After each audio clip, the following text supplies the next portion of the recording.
పులిహోర చింతపండు పులిహోర తయారు చేసుకునే విధానం చూద్దామా. చింతపండు నానబెట్టుకోవాలి. తర్వాత తిరగమాత పెట్టుకుని దాంట్లో వేరుశనగపప్పు, పచ్చిమిరపకాయలు, ఇష్టం ఉంటే కొంచెం లైట్గా అల్లం కూడా వేసుకోవచ్చు. జీడిపప్పు, కరివేపాకు అన్నీ వేసేసుకుని తిరగమాత పెట్టుకోవాలి.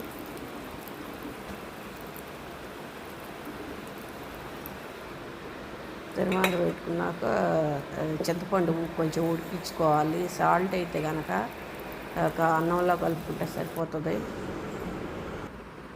ఇంగువ నేను ఆ రైస్ కుక్కర్ అంతా వేసాను. బియ్యము 4 గ్లాసులు, చింతపండు ఒక 50 గ్రాములు ఉడకబెట్టి పులుసు పిండుకుని వడపోసాను.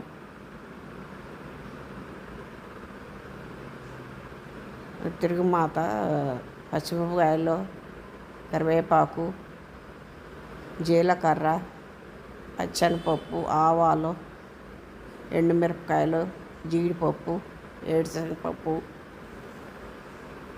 ఆయిల్ వేసి ఇవన్నీ వేసాను. చింతపండు పులిహోర ఎక్కువ నిలువ ఉంటుంది. ఇదివరకు అయితే కొంచెం దూర ప్రయాణాలు అయితే కొంచెం ఎక్కువ కలుపుకుని 1 డే అట్లా ఉంటుందని తీసుకెళ్ళేవాళ్ళు.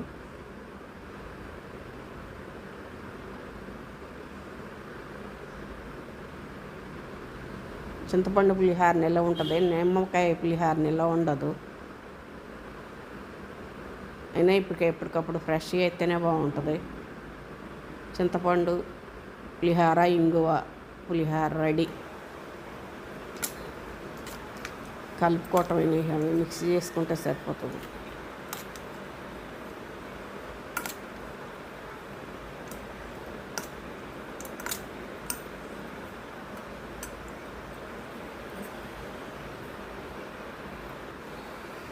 పసుపు తిరగమాతలోనే వేయాలి.